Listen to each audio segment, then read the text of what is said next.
Teste.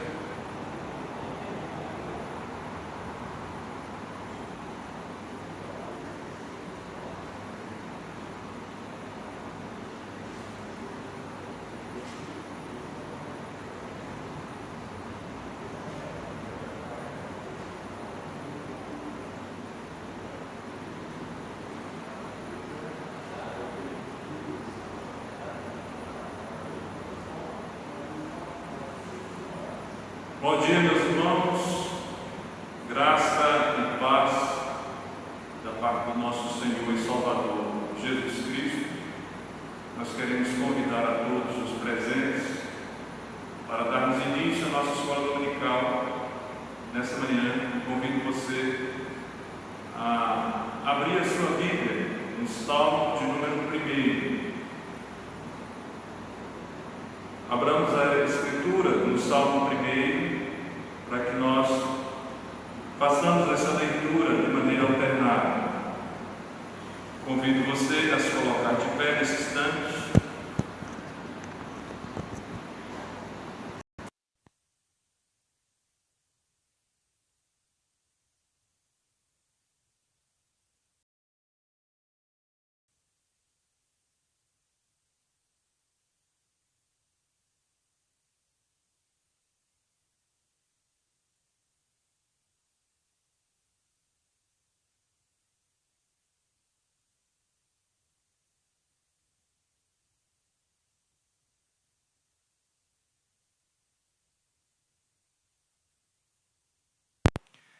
Ele é como árvore plantado junto à corrente de águas, que no devido tempo dá o seu fruto, e cuja folhagem não murcha, e tudo quando ele faz será bem-sucedido.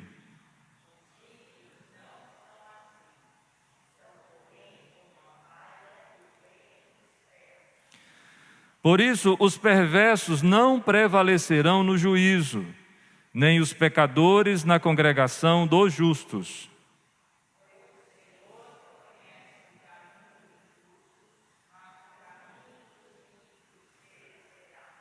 Amém. Podem sentar, queridos. Eu vou ler mais uma vez.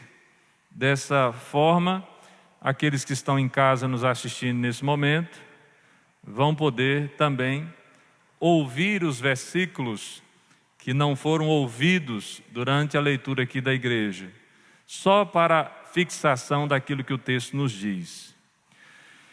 Bem-aventurado o homem que não anda no conselho dos ímpios, não se detém no caminho dos pecadores, nem se assenta na roda dos escarnecedores.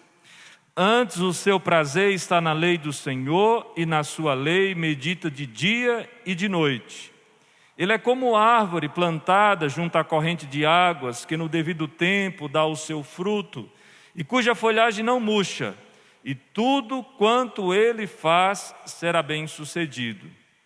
Os ímpios não são assim, são, porém, como a palha que o vento dispersa. Por isso, os perversos não prevalecerão no juízo, nem os pecadores na congregação dos justos.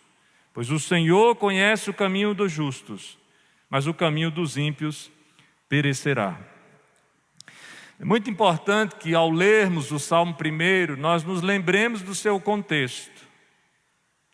O povo, pós-exílio babilônico, retorna à terra, começa a irrigar a terra, cultivar a terra, e era hábito naquele contexto pegar determinadas árvores, transplantá-las para junto dos ribeiros de águas.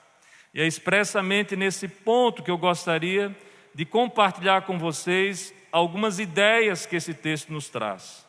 Versículo 3 diz: ele é como árvore plantada junto à corrente de águas, que no devido tempo dá o seu fruto, cuja folhagem não murcha, e tudo quanto ele faz será bem-sucedido.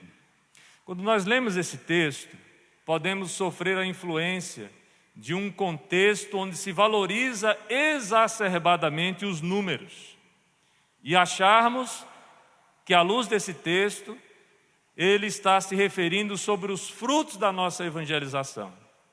Na verdade, o fruto que é esperado dessas árvores que estão junto a ribeiros de águas, cuja folhagem não murcha, ou seja, que permanece ali naquele lugar viçosa e que no devido tempo dá o seu fruto, são os frutos que nós encontramos em Gálatas.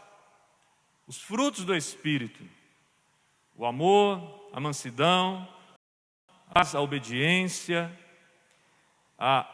o domínio próprio. Então, esses frutos especificamente é que estão presentes na vida daquelas pessoas que vivem transplantados, colocados junto ao ribeiro de águas. E é nesse sentido que eu gostaria que nós pensássemos nessa manhã. Nós estamos aqui reunidos, buscando a presença de Deus, para aprendermos da sua palavra, e esse aprendizado que nós estamos buscando aqui precisa frutificar em nós. E o que é que nós precisamos encontrar na nossa vida em matéria de frutos? Todo o fruto do Espírito. E nesse sentido, Gálatas, capítulo 5, vai nos ajudar a entender o que nós precisamos encontrar na nossa vida. Gálatas 5, a partir do verso 16, vai dizer: digo, porém, andai no Espírito e jamais satisfareis a concupiscência da carne. Porque a carne milita contra o Espírito e o Espírito contra a carne. Porque são opostos entre si, para que não façais o que porventura seja do vosso querer.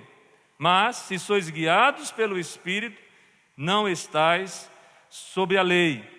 Ora, as obras da carne são conhecidas e são prostituição, impureza, lascívia, idolatria, feitiçaria, inimizades, porfias, ciúmes, iras, discórdias, dissensões e facções, invejas, bebedices, glutonarias, coisas semelhantes a estas, a respeito das quais eu vos declaro, como já outrora vos preveni, que não herdarão o reino de Deus o que tais coisas praticam.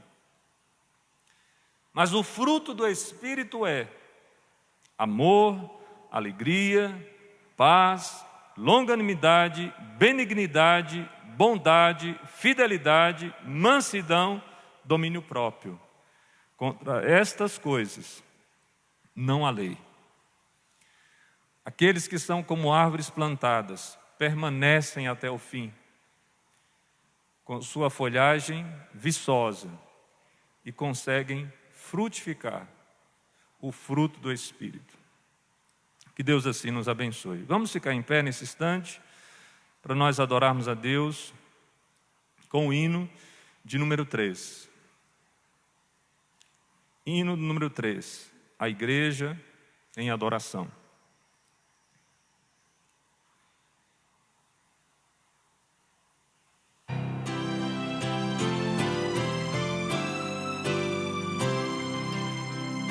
Eterno Pai, teu povo congregado, humilde entoam teu louvor aqui, no dia para o culto reservado, com esperança olhamos para ti, Deus Santo e ó grande Deus tomamos, fé singela e reverente amor, e como atentos filhos procuramos ciência na palavra do Senhor.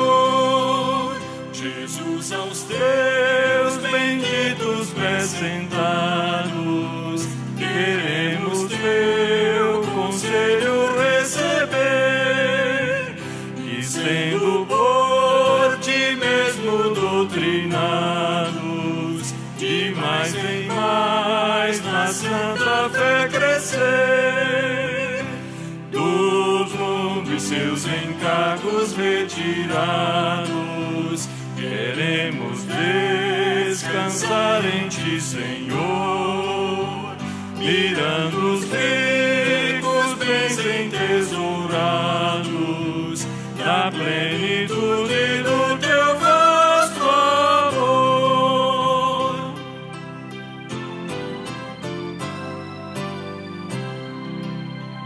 Ensina aos teus Espírito divino, dissipa as trevas destes corações e com a luz do teu celeste ensino venha aclarar as santas instruções. Avive nossas forças da memória, pois sempre mais queremos conhecer o Rei dos céus, o Cristo cuja glória eleva os santos anjos de prazer. Amém. Meus irmãos, nós vamos orar nesse instante e vamos passar a palavra ao professor dessa manhã. Oremos. Senhor Deus, nós queremos agradecer a Ti pela presença maravilhosa do Teu Espírito Santo no nosso meio. Nós sabemos, ó Deus, que é através dele, usando a palavra, as Escrituras, que o Teu povo é instruído, fortalecido, edificado e que nós conseguimos entender o que é que o Senhor espera de nós. Nós louvamos o Teu nome, ó Deus, porque de maneira pontual, de maneira eficaz, o Senhor tem falado ao nosso coração e tem gerado em nós uma disposição renovada de seguirmos, ó Deus, aos passos de Jesus. Nós precisamos, ó Deus, que o Senhor nessa manhã, mais uma vez, renove o Teu favor para conosco, que o Senhor traga vitalidade à Tua igreja, que o Senhor prepare a Tua igreja, que o Senhor nos ajude, ó Deus, a viver de maneira cada vez mais virtuosa. E que o Senhor instrumentalize o Teu servo, o presbítero Plínio, nessa manhã, para que ele seja a boca do Senhor na exposição das Escrituras. E que o Senhor tome, ó Deus, o seu coração e aqueça o seu coração e promova, ó Deus, também nele a assimilação e a vivência de tudo aquilo que ele ensinar. Que o Senhor nos ajude, ó Deus, a sermos de fato um povo cada vez mais cheio do Teu Espírito, cada vez mais pronto, ó Deus, a obedecer a Tua instrução, cada vez mais, ó Deus, vivendo de maneira virtuosa e certamente, ó Deus, trazendo sabor sobre a terra, trazendo luz sobre aqueles que estão em trevas a partir da exposição do Evangelho. Nós oramos em nome e para a glória de Jesus. Amém. A palavra está com o professor, o presbítero Plínio. Convido ele aqui à frente.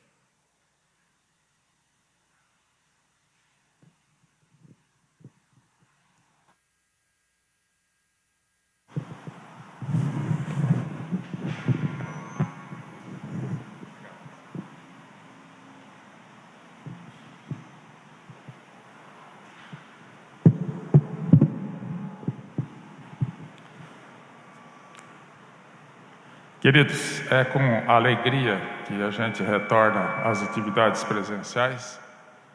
É com alegria que voltamos a nos ver também durante a manhã, assim como temos feito nos cultos à noite. Espero que seja em caráter definitivo e que a gente possa retomar paulatinamente todos os aspectos da comunhão que temos sentido falta. Nós estamos aqui apenas poucos irmãos, mas sabemos que outros estão nos assistindo através das redes sociais. Que todos nós possamos de alguma maneira participar. Os que estão aqui presentes poderão interagir durante todo o tempo de exposição. Os que estiverem assistindo pelo meio social, pelas redes sociais, que tenho de alguma maneira também participação durante essa aula, pelo menos com a atenção redobrada com tudo aquilo que estaremos trabalhando aqui. Eu gostaria de pedir a permissão dos irmãos para que eu pudesse retirar a máscara. Estou numa distância bastante longa, além de estar limpinho, comprovadamente limpinho de todo tipo de contaminação, e temos seguido todas as regras. Então, nesse momento, eu tiro a máscara, mas tomo os cuidados para que nada possa interferir na nossa exposição e nem na nossa interação.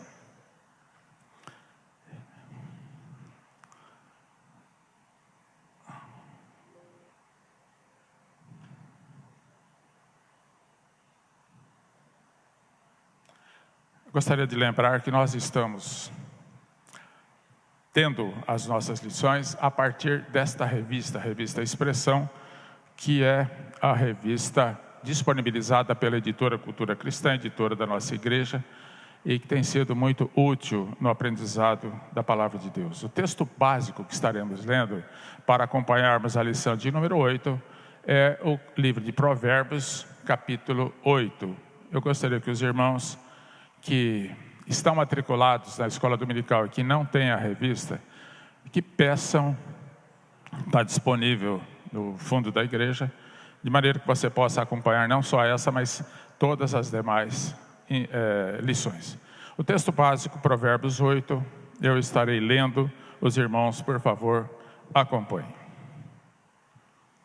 Não clama, porventura, sabedoria e entendimento não faz ouvir a sua voz?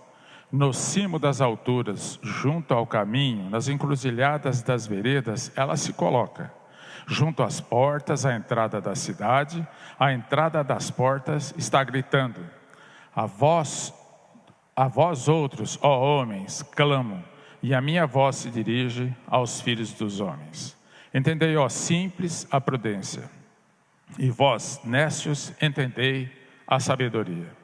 Ouvi, pois falarei coisas excelentes, os meus lábios proferirão coisas retas, porque a minha boca proclamará a verdade, os meus lábios abominam a impiedade. São justas todas as palavras da minha boca, não há nelas nenhuma coisa torta nem perversa. Todas são retas para quem as entende e justas para os que acham o conhecimento. Aceitai o meu ensino e não a prata, e o conhecimento antes do que o ouro escolhido, porque melhor é a sabedoria do que joias, e de tudo o que se deseja, nada se pode comparar com ela. Eu, a sabedoria, habito com a prudência, e disponho de conhecimentos e de conselhos. O temor do Senhor consiste em aborrecer o mal, a soberba, a arrogância, o mau caminho, e a boca perversa eu os aborreço. Meu é o conselho e a verdadeira sabedoria. Eu sou o entendimento, minha é a fortaleza. Por meu intermédio reinam os reis, e os príncipes decretam justiça. Por meu intermédio governam os príncipes, governo os príncipes, os nobres e todos os juízes da terra. Eu amo os que me amam, os que me procuram me acham.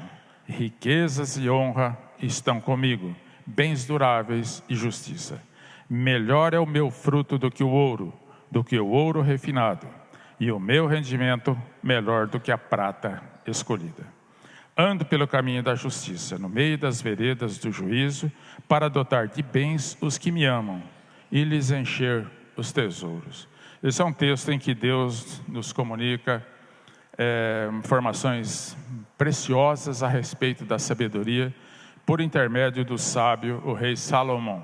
Deus, então, se coloca aqui como autor desse texto, e Salomão é o meio de registrar a palavra de Deus e a vontade de Deus.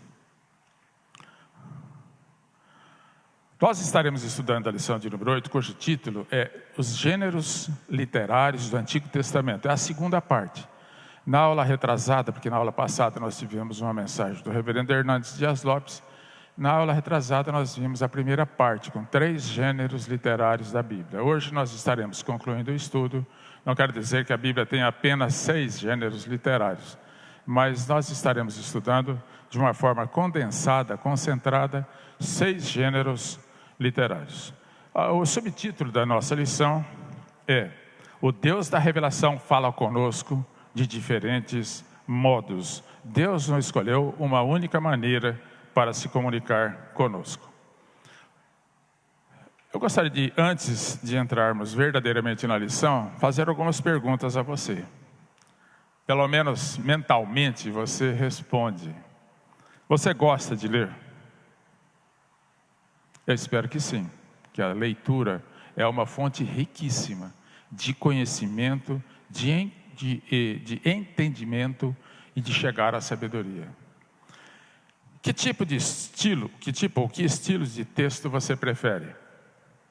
Eu vou citar alguns, para que você mentalmente faça uma escolha: romance, poesia, ficção, drama, textos épicos, suspense, humor, crônica ou um outro qualquer.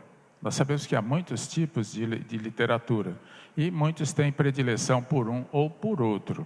Ainda que você leia aquele que você tem preferência, é muito comum que você leia aqueles também pelos quais você não tem muito gosto, mas que trazem informação. O que você espera de um texto? Esse é um desafio para que a gente pense em por que estarmos estudando os gêneros literários da Bíblia. O que você espera de um texto? Depende do texto que você estiver lendo ou querendo ler ou disposto a ler. Para cada tipo ou para cada gênero de literatura há uma expectativa. Você não vai esperar encontrar um romance dentro de um texto de humor.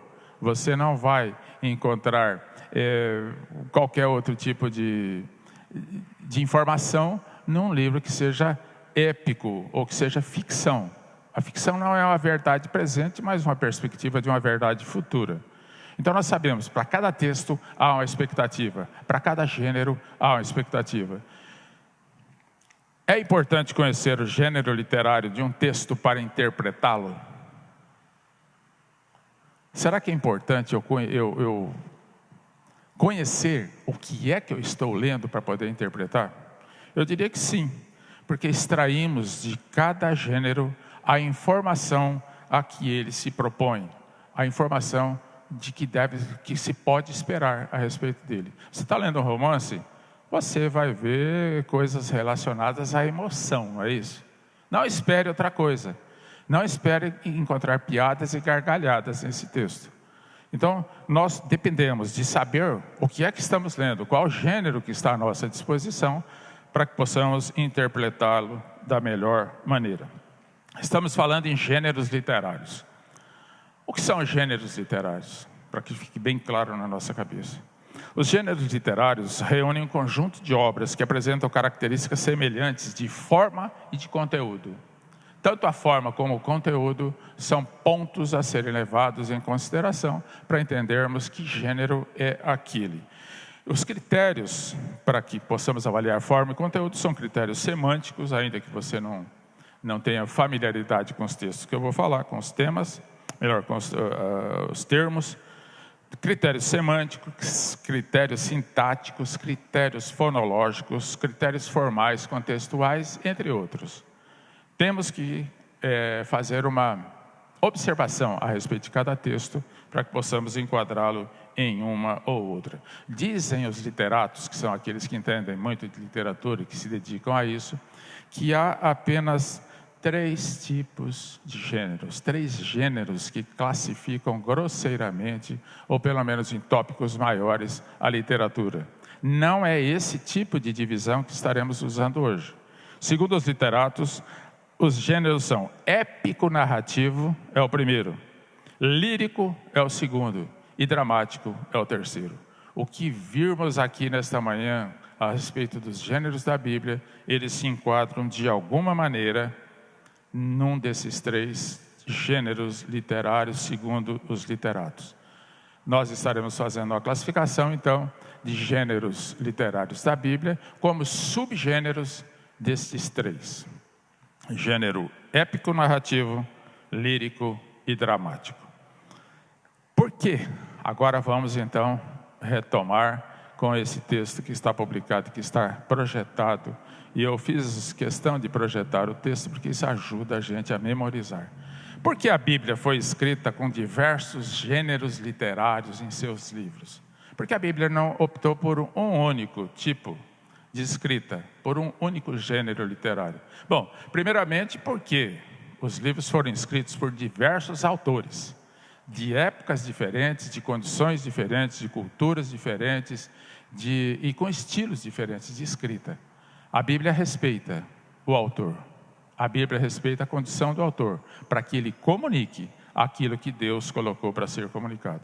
E principalmente, embora não tenha sido colocado em primeiro lugar, porque Deus, o grande autor de todos esses livros, por sua multiforme sabedoria e graça, quis revelar ao homem com diversos estilos de escrita na sua palavra. Ele se auto-revelou de muitas formas. Isso você pode ver que a multiforme graça, a multiforme sabedoria de Deus está na Bíblia em Efésios 3:10, 11:6 e 1 Pedro 4:11. Deus usou da sua multiforme graça e multiforme sabedoria para nos comunicar a sua palavra. E a sua palavra revela ao próprio Deus. A Bíblia fala de Deus. A Bíblia não fala de mim, não fala de você, não fala do ser humano, não fala do mundo. Ela fala de Deus. E nós nos enquadramos naquilo que ela diz a esse respeito. O texto de Hebreus, capítulo 1, versículos de 1 a 2, que trata da revelação ou da autorrevelação do próprio Deus, diz o seguinte, para comprovar isso que nós acabamos de dizer, que na sua multiforme graça e multiforme sabedoria, Deus usou diversos gêneros. Havendo Deus outrora falado muitas vezes, de muitas maneiras, aos pais, pelos profetas, nestes últimos dias nos falou pelo Filho, a quem constituiu o herdeiro de todas as coisas, pelo qual também fez o universo. Esse texto diz que de muitas maneiras Deus se comunicou conosco, e isso é bem claro nas Escrituras. Por que é importante conhecer os gêneros literários presentes na Bíblia? Ou melhor, por que nós estamos transformando essa preocupação com gêneros literários em uma aula da escola dominical? Por vários motivos, mas eu registrei apenas alguns deles. Os gêneros literários, os diversos gêneros, fornecem orientação para uma leitura mais proveitosa da palavra de Deus. Não se pode esperar de um texto de um determinado gênero literário aquilo que ele não se propõe a comunicar. Os textos literários, os gêneros literários, fornecem informações sobre a intenção do autor. O autor teve a intenção de comunicar dessa maneira, através desse tipo de escrita. Oferecem subsídios à interpretação do texto. Isso é muito importante em hermenêutica. Quando nós interpretamos o texto bíblico, nós precisamos saber qual foi a intenção, qual foi a proposta do autor e qual foi a informação que Deus deu e a maneira como Deus determinou que aquele texto fosse escrito. Os gêneros literários também demonstram a unidade da mensagem da obra redentiva. Desde Gênesis até Apocalipse, a mensagem é única. Ela tem uma unidade, desde o começo até o fim. Transita e flutua pelos vários gêneros literários, mas sempre revelando Deus que se revelou em Cristo para nós. O foco da revelação é conhecermos a Deus em Cristo. Na lição anterior, apenas para você se situar, que foi dada há 15 dias atrás, nós estudamos a literatura poética, que particularmente trata das emoções humanas. Estudamos também textos legais ou jurídicos, a literatura que pode ser enquadrada. Isso aqui é um subgênero daqueles que nós vimos no início da aula. Trata de leis, de normas de conduta, de regulamentação da prática religiosa, tanto coletiva quanto individual. A maneira como eu devo me reportar a Deus, me dirigir a Deus, ou entender a Deus, e todos nós como igreja. Também vimos o terceiro gênero de narrativas. São relatos históricos que mostram Deus providente e sustentador da aliança com o seu povo. Foi o que nós vimos. Esses estão presentes, os demais eu coloquei os livros em que ele aparece predominantemente, mas estão presentes em praticamente todo o Antigo Testamento. Deus se revelou através de narrativas também. Nesta lição nós estaremos estudando os livros proféticos, os textos proféticos, enquadrados no gênero profético, os textos enquadrados como sapienciais e os textos enquadrados como apocalípticos. Não quero dizer para vocês que não haja outros gêneros dentro da Bíblia, mas os teólogos preferiram fazer algo que se concentrasse nesses aí. Há outros, por exemplo, livros históricos, a gente não está vendo aqui, mas eles estão diluídos nesses gêneros que a gente está vendo. E os livros em que predominantemente aparecem também estão aí para você acompanhar. Uma observação que nós gostaríamos de fazer, isso é muito interessante, a partir do que esse Leland Ryken, que está citado na tua revista e que escreveu um livro publicado através da nossa editora, da Editora Cultura Cristã, a Bíblia como literatura, ele faz um alerta. E eu acho importante que a gente veja isso. Ele disse pelo menos essas 3 frases como alertas. Quando encontramos qualidades literárias da Bíblia, quando a gente diz que a Bíblia é literatura, nós não estamos acrescentando esses traços a ela.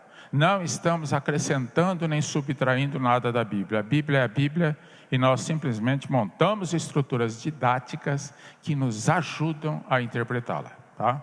Não estamos acrescentando nada porque não é permitido. Respeitar os aspectos literários da Bíblia é uma forma de observar as intenções dos autores bíblicos. Respeite. Você está lendo um livro profético? Ele quis ser profeta. Deus determinou que assim seria aquele livro. Respeite isso e você entenderá muito melhor o texto bíblico. E o terceiro tópico deixado pelo Leland Ryken é que ler a Bíblia como literatura está ao alcance da capacidade de qualquer leitor. A Bíblia não foi escrita para teólogos, a Bíblia não foi escrita para literatos, a Bíblia foi escrita para mim e para você com o nível de cultura que tivermos, de maneira que ela é acessível a todos nós. Então, o que estivermos falando aqui é uma maneira de ajudar e não simplesmente de limitar a um público restrito. A divisão, essa é a segunda observação que isso aí faço eu. A divisão dos textos bíblicos em gêneros literários não está expressamente escrita nas Escrituras. A Bíblia não fala, gêneros literários. Não está previsto lá. O que nós fazemos tem efeito didático para o aprendizado, para o ensino e aprendizado, e hermenêutico para a interpretação. A interpretação correta da Bíblia passa pelo conhecimento dos gêneros literários que ela comporta. E o nosso foco, o nosso objetivo nessa lição está expresso nessa frase, uma única frase que diz o seguinte: as literaturas profética, sapiencial e apocalíptica que nós estaremos estudando hoje podem expressar características distintas, mas apontam para a mesma mensagem.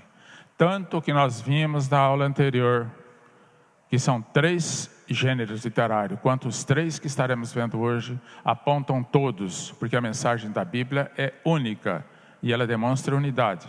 Apontam para uma única mensagem: a redenção de Deus, ou melhor, a redenção do homem em Cristo. Essa é a mensagem bíblica e está presente em toda ela. Se você tiver alguma pergunta para fazer, pode fazer. Nós estamos também transmitindo para quem está em casa, mas a interação aqui é permitida e bem-vinda. Estaremos vendo então os 3 tipos, os 3 gêneros literários presentes na Bíblia. E eu gostaria de fazer algumas observações a respeito de cada um deles, para que a gente diga: estou lendo um livro profético, o que tem aí dentro? O que é que Deus quis comunicar através desse autor? O que é que eu posso esperar? Como é que eu vou interpretar esse texto? Como é que eu vou aplicar na minha vida esse texto? Para quem ele disse, como ele disse, o que é que ele pretendia? Isso é muito importante. Então, nós destacamos alguns pontos que são características da literatura profética. Nós não temos exatamente livros que sejam essencialmente proféticos. Todos os livros comportam todo tipo de literatura, mas eles são predominantemente enquadrados dentro dessa estrutura que nós estamos montando. A literatura profética, ela ocupa grande parte do Antigo Testamento. Os livros predominantemente proféticos São 17 da Bíblia, escrita por 16 autores. Desses 16 autores, 4 são conhecidos como profetas maiores, 12 são conhecidos como profetas menores.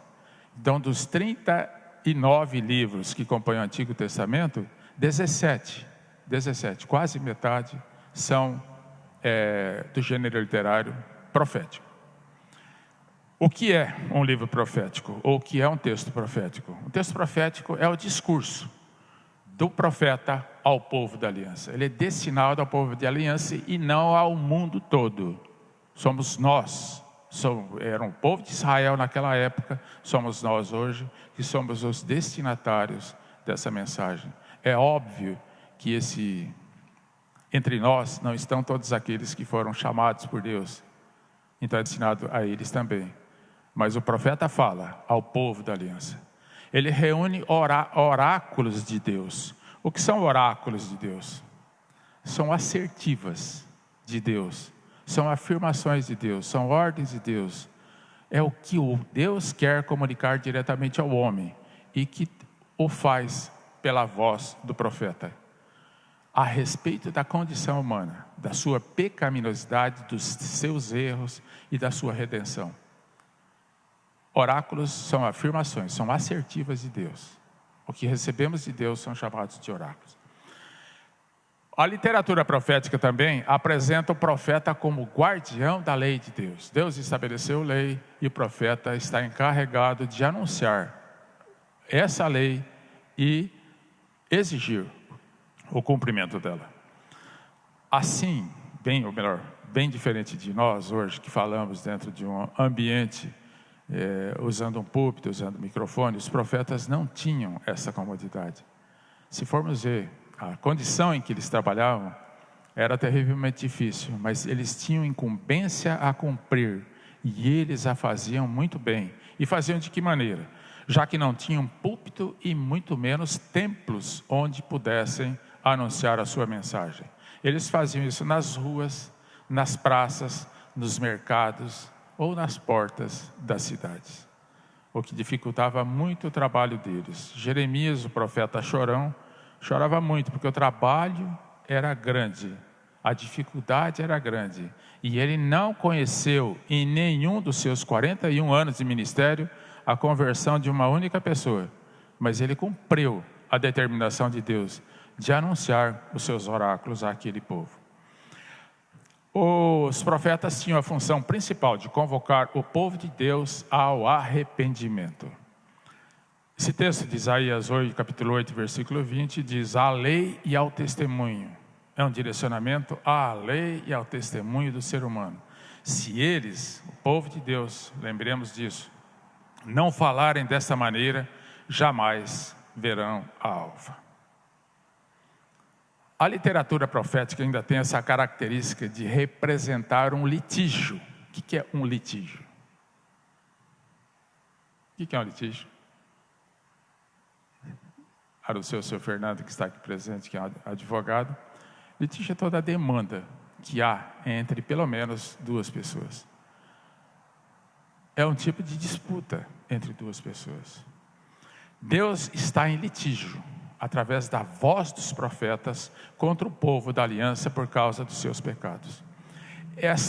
Esse litígio se expressa normalmente de duas maneiras, aos pares, A e B. Esse litígio se expressa através da exposição das transgressões, onde é que você está errando, e na contrapartida, o anúncio do castigo correspondente. É a consequência. Então, o litígio de Deus com o homem. Primeiro, eu vou dizer onde é que você está errando. E depois, quais as consequências. Oséias, capítulo 4, versículos 1 a 3, deixa isso bem claro para nós. Entre outros, muitos outros textos, já que os livros proféticos têm uma estrutura muito parecida com essa. Ouvi a palavra do Senhor, vós, filhos de Israel, porque o Senhor tem uma contenda, esse é o litígio, com os habitantes da terra, porque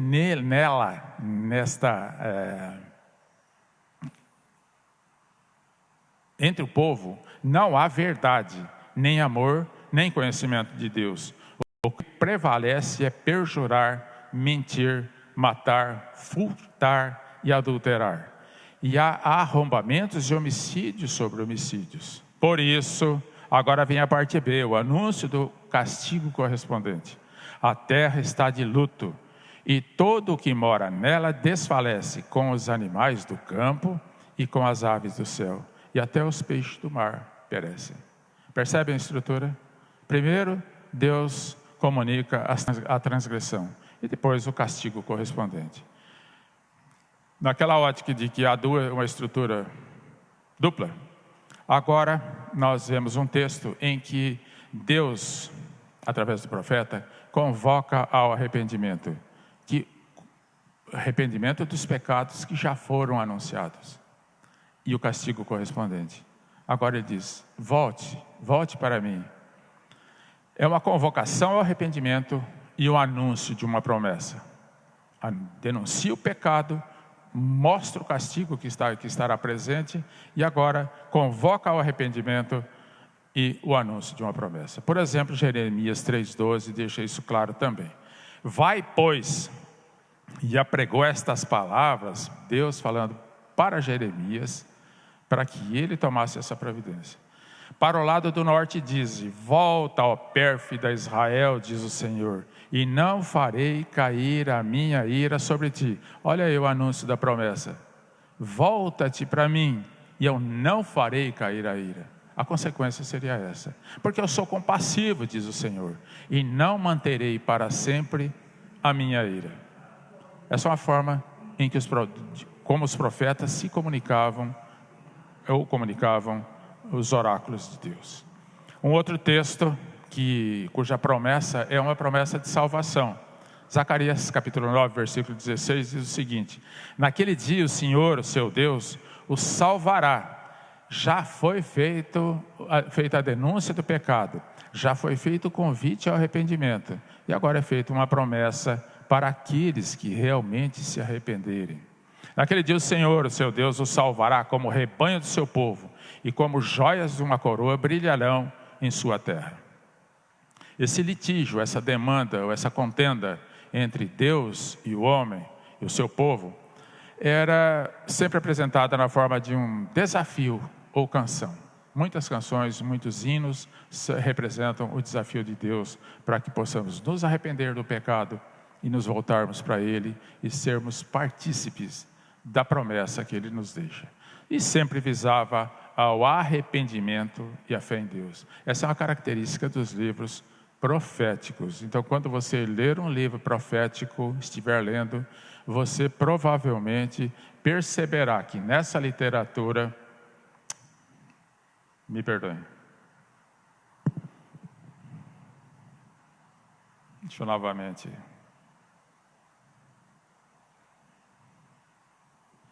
Eu quis repetir, mas acabou complicando. Essas características de um livro profético você vai perceber em praticamente todos eles. Praticamente todos eles. Tanto isso quanto esses demais. Segundo tópico, se alguém não tiver pergunta a respeito do primeiro, o segundo tópico fala da literatura sapiencial, ou literatura de sabedoria, um outro gênero literário que está presente na Bíblia. Está presente predominantemente, não é só dos livros de Jó, Salmos, Provérbios, de Eclesiastes, Cantares, que também é conhecido por Cântico dos Cânticos. Nesse tipo de literatura, há uma preocupação com a sabedoria. O nosso texto básico, lemos Provérbios capítulo 8, exatamente ele se enquadra aqui. Uma preocupação com a sabedoria e com o cultivo de uma vida sábia. Não é apenas conhecer, mas praticar. Isso era, naquela época, a função da família. E isso é, ainda hoje, uma preocupação da família, uma ocupação da família. A família é o primeiro centro de instrução na sabedoria. E não é sabedoria acadêmica, é sabedoria bíblica que os livros de sabedoria exigem. Que você conheça o que é que Deus tem a dizer para você e que você coloque em prática. O temor do Senhor, que é repetido muitíssimas vezes em todos os livros da Bíblia, na maioria dos livros da Bíblia, era a fonte da sabedoria hebraica.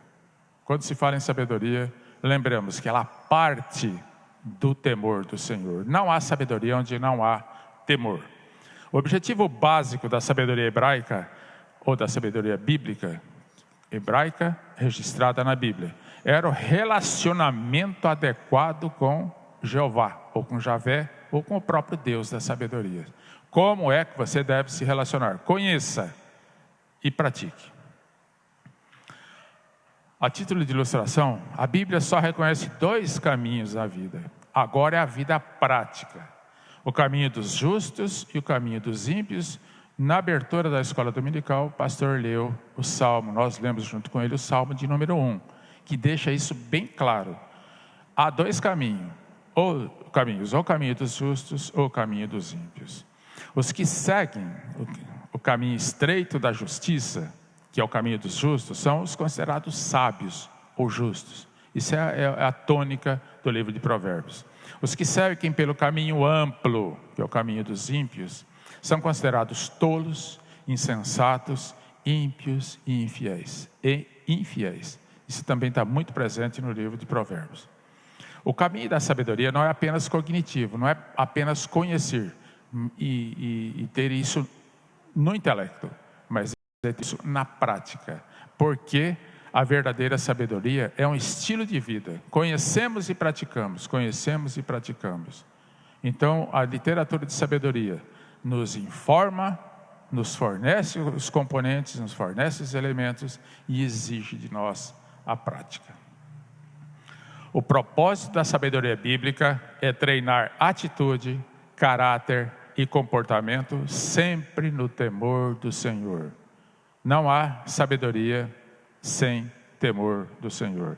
E Ele deve alcançar e atingir e modificar as nossas atitudes, o nosso caráter e o nosso comportamento, sempre no temor do Senhor. E é bom que a gente ressalte aqui, já que nós dissemos que a unidade bíblica conduz sempre para uma mensagem final. Cristo é a expressão personificada de sabedoria. Vejam a composição, eu lerei o texto de 1 Coríntios capítulo 1, versículos 30 a 31, que está bem em acordo com Jeremias 9, 24, já que nós estamos fazendo um estudo sobre a introdução ao Antigo Testamento.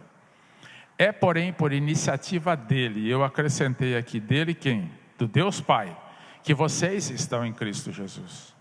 Se estamos em Cristo, é por iniciativa de Deus, o qual Cristo se tornou sabedoria de Deus para nós, isto é, justiça, santidade e redenção, para que, como está escrito, quem se gloriar, glorie-se no Senhor.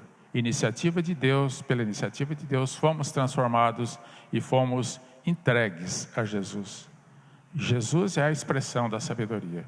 E Tiago, Novo Testamento, capítulo 3, versículo 17, diz que a sabedoria que vem do alto é para distinguir entre o que nós entendemos corriqueiramente como sabedoria e o que é que Deus determina como sendo o conceito de sabedoria bíblica. Mas a sabedoria que vem do alto, que é a de Deus, é antes de tudo pura, depois pacífica, amável, compreensiva, cheia de misericórdia e de bons frutos, imparcial e sincera. Quem espelhou isso na sua totalidade? Cristo. Se somos imitadores de Cristo, devemos entender que a sabedoria que devemos buscar e que devemos praticar, ela deve ser sempre pura, pacífica, amável, compreensiva, cheia de misericórdia e de bons frutos, imparcial e sincera. Fora disso, não estaremos praticando sabedoria. Terceiro tipo de gênero literário que a Bíblia nos traz é a literatura apocalíptica. Quando fala de literatura apocalíptica, nós nos remetemos ao último livro da Bíblia, que é o livro de Apocalipse. Mas nós devemos entender que toda a Bíblia tem informações a respeito do final dos tempos. A começar do livro de Gênesis. Gênesis 3,15 já traz informação a respeito disso.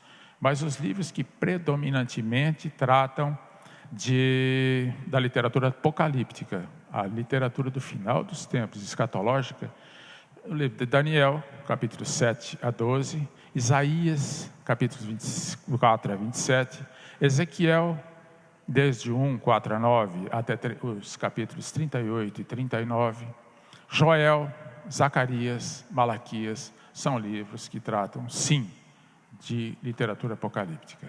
E que, juntamente com os livros do Novo Testamento, compõem a chamada literatura apocalíptica da Bíblia.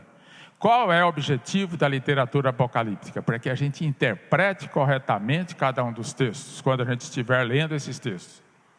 Tem por objetivo comunicar esperança a um povo que se encontra em sofrimento, um povo que se encontra em perseguição. Se nós ainda não estamos em sofrimento, não estamos em perseguição, você pode ter certeza que essa geração ainda vai conhecer essa realidade. Nós não conhecemos aqui, muitos dos nossos irmãos já conhecem essa realidade, de um sofrimento muito grande e de perseguição. A igreja está começando a ser perseguida, a igreja estará experimentando. E quem nos consola e nos conforta é o próprio Deus. E Ele deixou registrado um gênero literário chamado gênero apocalíptico, que trata disso. Veremos mais alguns detalhes. Todo escrito apocalíptico é um escrito visionário. Joga lá para frente a visão. Profético e escatológico. O que vai acontecer? O que Deus tem a dizer a respeito disso? Quais são os oráculos de Deus? E onde é que isso tudo vai acabar? Uso de uma linguagem simbólica, que você só vai conseguir entender se você tiver um conhecimento de toda a Bíblia, de todos os gêneros literários da Bíblia. O emprego de sonhos, visões e revelações especiais. Isso fica muito claro do Apocalipse. Mas está claro também nos demais que nós citamos aqui. Daniel, Isaías, Ezequiel, etc. O uso de anjos na comunicação de mensagens.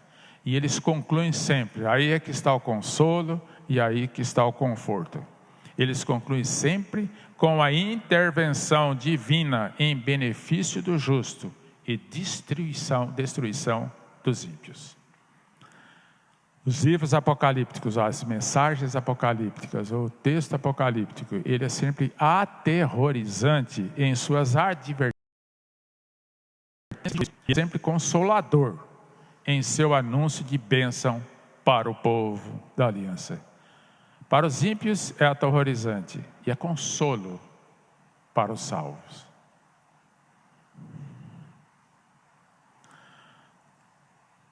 Deixamos aqui algumas informações, mas eu desafio você a que leia um pouco mais a esse respeito. E você que tem a revista, que estude através da revista para que você entenda um pouco mais. Isso nos ajudará a interpretarmos o texto bíblico, a entendermos o que é que Deus quer nos comunicar, utilizando cada um desses gêneros literários. Eu gostaria de concluir, a partir de tudo isso que nós falamos aqui.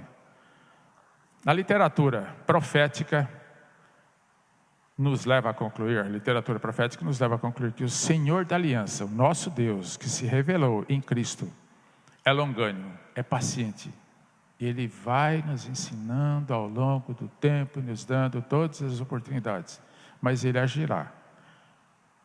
Ele agirá para com os ímpios de uma maneira e para com os salvos de outra. O Senhor da aliança envia seus servos, os profetas, e hoje se inclua entre esses profetas, tá? Você hoje é um profeta, não no sentido de fazer tudo aquilo que os profetas do Antigo Testamento fizeram. Mas você hoje tem que comunicar a todos a palavra de Deus e os oráculos de Deus. Temos a obrigação de comunicar a todos.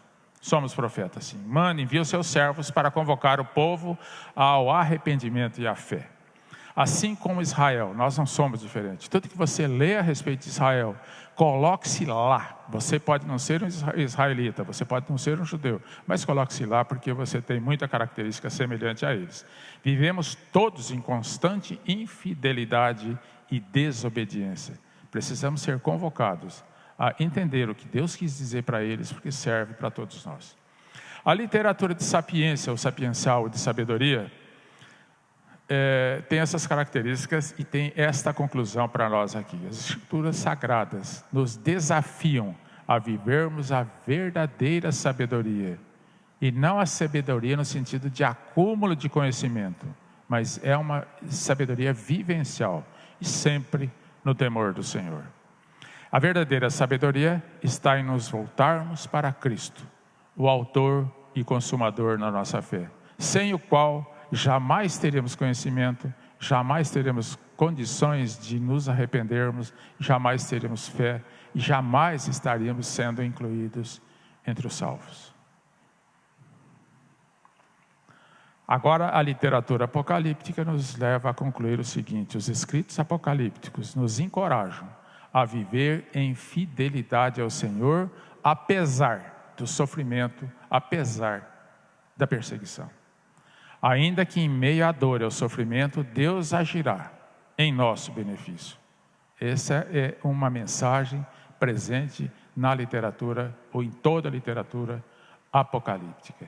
E eu gostaria de repetir a frase com que nós abrimos essa lição, que é um resumo bastante condensado do que nós pretendíamos fazer.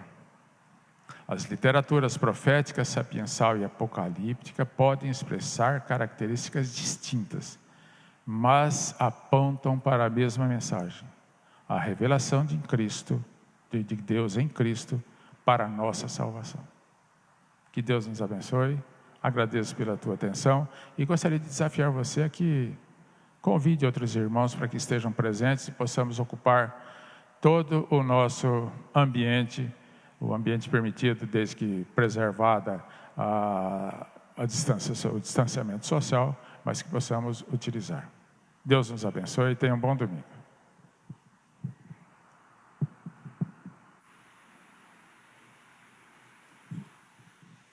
Meus irmãos, nós encerramos por aqui a nossa escola dominical. Convidamos a todos os presentes e também aqueles que estão nos assistindo em casa para logo à noite, às 19 horas, onde nós teremos o nosso culto público. Oportunidade de celebrarmos culto a Deus, de estarmos gratos por todas as coisas que Ele tem feito por nós, pela preservação da vida, pela oportunidade que Ele nos dá de servi-lo como igreja. Vamos ficar em pé nesse instante, vamos orar, pedindo a bênção do Senhor sobre nós, agradecendo a Deus pela vida do nosso professor, presbítero Plínio, pela lição que nós aprendemos nessa manhã. Pai querido, nós agradecemos a Ti, Senhor, mais uma vez, porque a Tua palavra, ela fala ao nosso coração, ela nos informa de uma maneira eficaz, nos conscientizando, ó Deus, da Sua própria natureza, bem como da sua característica literária. E agora, Deus, com esses conhecimentos, que o Espírito Santo do Senhor possa também nos guiar, abrir as nossas mentes e nos dar um conhecimento com propriedade de passagens que antes poderiam nos parecer distantes, difíceis de interpretar. Que a ação do Teu Espírito Santo seja eficaz na vida da Tua igreja.